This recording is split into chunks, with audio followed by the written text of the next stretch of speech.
Olá pessoal, tudo fluindo por aí? Vamos para mais um vídeo de lettering digital? Então vem comigo!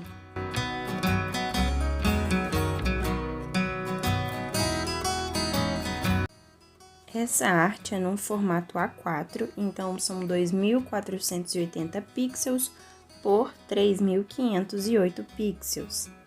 Como eu falei com vocês no último vídeo, eu prefiro fazer o rascunho no papel primeiro e depois importar essa imagem para dentro do programa. Faço uns ajustes de imagem para deixar ali a foto um pouco mais clara e depois é só começar então a trabalhar direto no sketchbook. O próximo passo então, depois de ajustar essa imagem, é numa nova camada, eu vou colocar as linhas, que são as linhas guias, que vai me permitir escrever tudo alinhado. Lembre sempre, né, de colocar em camadas separadas, para que você não acabe fazendo todo o trabalho numa camada só e quando precisar apagar alguma coisa, vai ter um problema. Então, eu coloquei ali na camada 1 as linhas guias. É legal fazer linhas com cores mais fortes, porque aí quando você diminuir a opacidade das linhas, deixá-las mais apagadinhas, você ainda assim consegue enxergá-las. Então, ali eu troquei, né, as camadas de posição, coloquei a imagem embaixo e as linhas em cima, e aí vim traçando as linhas em cada palavra para determinar o espaço de cada coisa.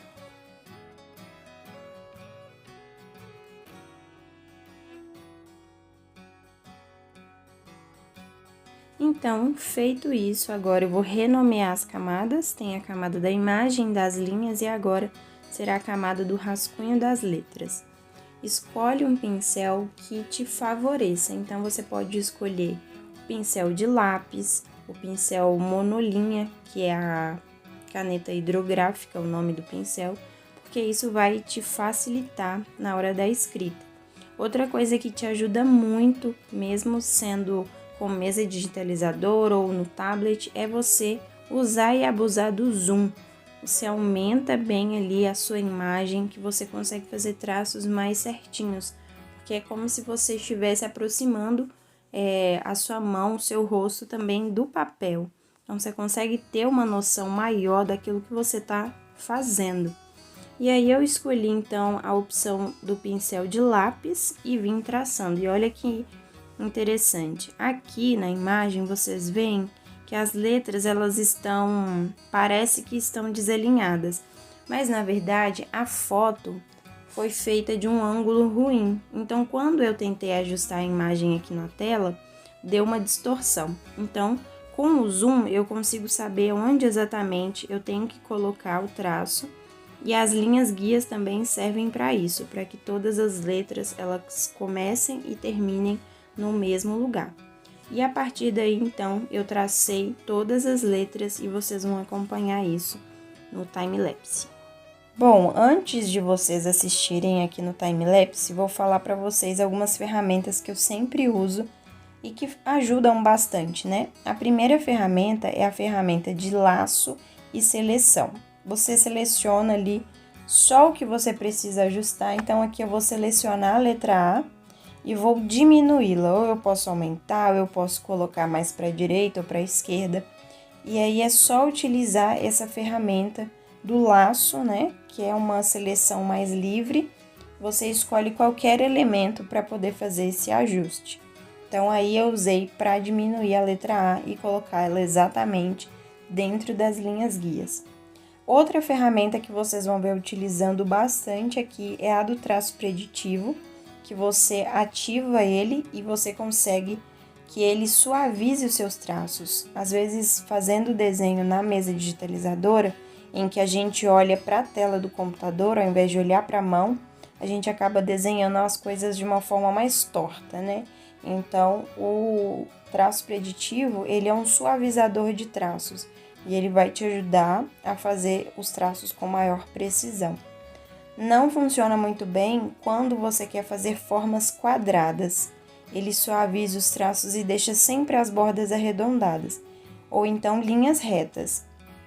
Então, se você quiser fazer um quadrado, alguma coisa que tenha que ter as pontas certinhas, utiliza a ferramenta que está ao lado do traço preditivo, que tem as linhas que você pode ir conectando uma linha à outra, e aí você consegue fazer as formas mais quadradas corretamente. O traço preditivo funciona super bem para as formas mais arredondadas.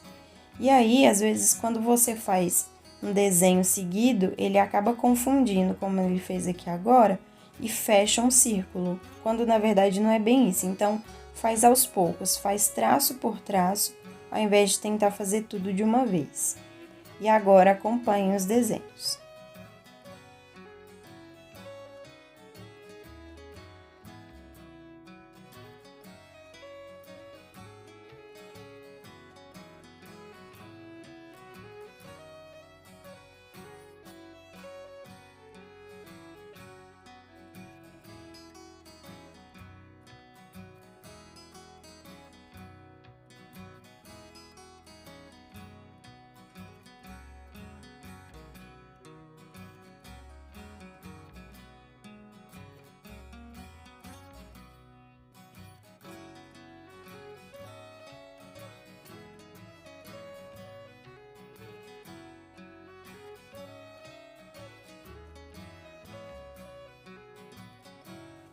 Agora observem a facilidade também de você usar essa ferramenta de seleção.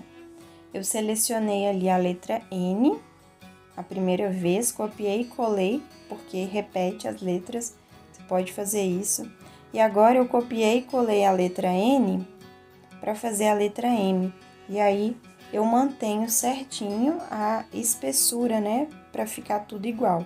E agora eu vou selecionar só um pedaço da letra para duplicar e completar a letra M. E isso facilita para que fique padronizado as espessuras, os tamanhos e os traços, né, as características da letra. Então, é uma ferramenta bacana de se usar para manter as letras de forma padrão e para você também não precisar ficar redesenhando sempre.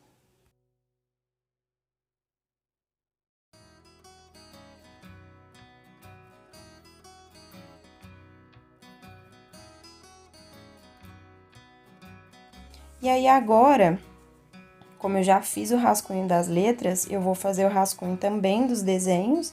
Então aqui eu criei mais uma camada, contornei ali os desenhos, também usei essa ferramenta de seleção, porque aí é só eu selecionar, copiar e colar, espelhar a camada. Lá em imagem, você vai ter uma opção de espelhar a camada.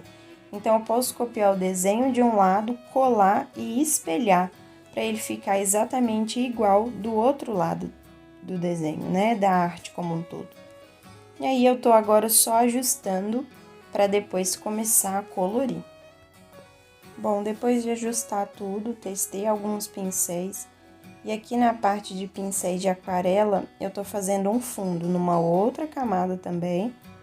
E aí eu tô fazendo esse fundo com uma aquarela e aí eu vou vendo as combinações de cores. Escolhi a combinação triádica para não fugir muito e não ficar harmônico, né? Então ali eu já tenho a combinação definida e tô usando as cores da combinação. Então vai ser um vermelho, um azul e um amarelo. Se você não sabe que são combinações de cores, tem um vídeo aqui no canal que te explica isso. E é muito interessante para você aplicar nos seus trabalhos. E aí, com o mesmo pincel de aquarela, eu vim fazendo esse fundo numa camada separada para ser o fundo da arte. Então, eu fiz o colorido das folhas, usei a opção do giz escolar, que nós temos aqui disponível. E esse giz escolar, à medida que você passa mais vezes no mesmo lugar, ele vai mudando de cor, ele vai tendo uma cor mais escura. Então, deu um acabamento bem interessante ali para a pintura. Depois de finalizar o desenho, eu dupliquei essa camada, coloquei ela um pouco mais para o lado para fazer uma sombra. Então, a camada das folhas, ela tem uma sombra com o mesmo desenho, né? Mas com uma cor mais escura de fundo, então traz mais uma dimensão para o desenho. Fica bem interessante. E aqui agora eu vou fazer o preenchimento das letras. Como eu já tenho um rascunho aqui, eu escolhi o pincel, né? Ele se chama Chalk Pastel, que provavelmente é o giz pastel. E aí, eu arrasto, né, o pincel que eu quero usar ali para lateral, para ter um menu mais rápido, para eu escolher os pincéis de forma mais rápida. E agora eu vou como se eu estivesse fazendo um colorido num livro, só preenchendo o contorno, né? E aí eu faço isso com todas as letras e agora vocês acompanham também essa parte no time-lapse.